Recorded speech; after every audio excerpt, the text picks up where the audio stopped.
5 राज्यों में चुनाव का ऐलान, टिकट के लिए शुरू हुआ घमासान। आचार संहिता में क्या नहीं बनेगी नई सड़क या नाली?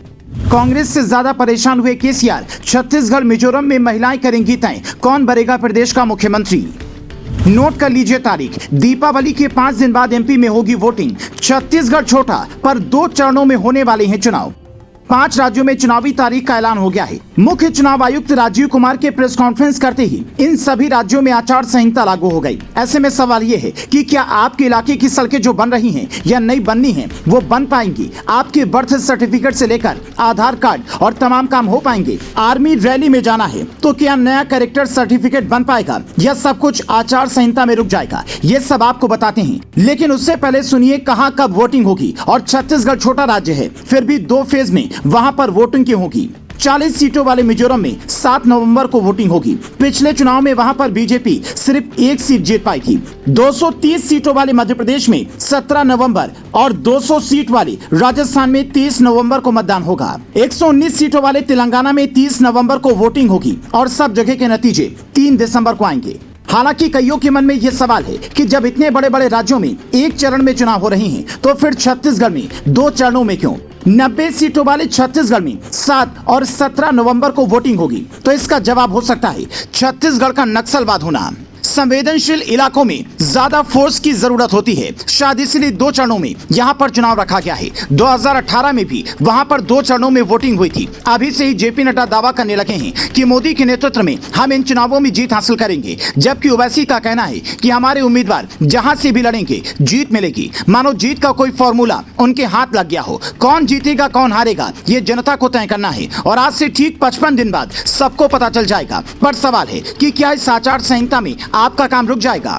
जैसे चुनाव आयोग प्रेस कॉन्फ्रेंस कर चुनावी तारीखों का ऐलान करता है उसी वक्त से आचार संहिता लागू हो जाती है। ये एक ऐसा नियम है जिससे स्वतंत्र और निष्पक्ष चुनाव सुनिश्चित होता है। इसके तहत अगर किसी अधिकारी के साथ नेताजी की मीटिंग करनी है तो वो उसके ऑफिस में मिल सकते हैं। आवास पर कोई मुलाकात नहीं होगी। चुनाव से जुड़े अधिकारी जैसे डीएम, एसडीएम सबकी पावर बढ़ जाती है। वो सीधा चुनाव आयोग के प्रति जिम्मेदार होते हैं। इस दौरान बिना चुनाव आयोग की परमिशन के कोई भी नया काम नहीं शुरू होता है। इसीलिए नई सड़क नाली नहीं बनेगी। लेकिन अगर किसी सड़क या नाली के लिए फंड जारी हो गया है, काम चल रहा है, तो फिर वो काम रुकेगा नहीं। जैसे मध्य प्रदेश में शिवराज सिंह चौहान लाडली बहन योजना के तहत महिलाओं को 1,000 रुपए महीना देते हैं। अशोक गहलोत 1 करोड़ 30 लाख महिलाओं को स्मार्टफोन बांट रहे हैं। तो ये सब नहीं रुकेगा। हालांकि एक बात कई लोगों को अब तक नहीं समझ आई कि मोदी सरकार तैयारी लोकसभा चुनाव की कर रही थी तो महिला आरक्षण वाला बिल इतनी जल्दी क्यों लेकर आई? लोकसभा चुनाव में ये ज्यादा कारगर होता। तो इसका जवाब समझने के लिए इन 2 राज्यों के वोटर्स की संख्या देखिए। छत्तीसगढ़ में पुरुष वोटर की संख्या सिर्फ 1 करोड़ 1 लाख है, जबकि महिला वोटर्स की संख्या 1 करोड़ 2 लाख है। मिजोरम में पुरुष वोटर्स की संख्या 4,31,000 और महिला वोटर्स की संख्या 4,06,000 है।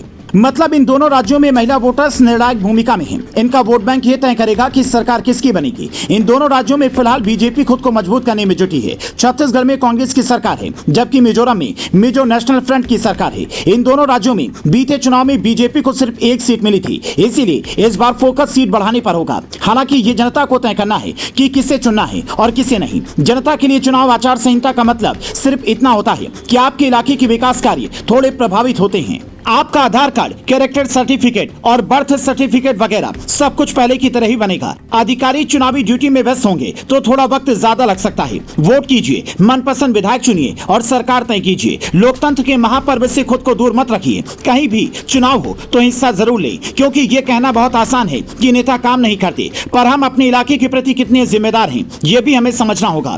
वोट देकर अपना फर्ज निभाएं और अपनी राय जरूर दें।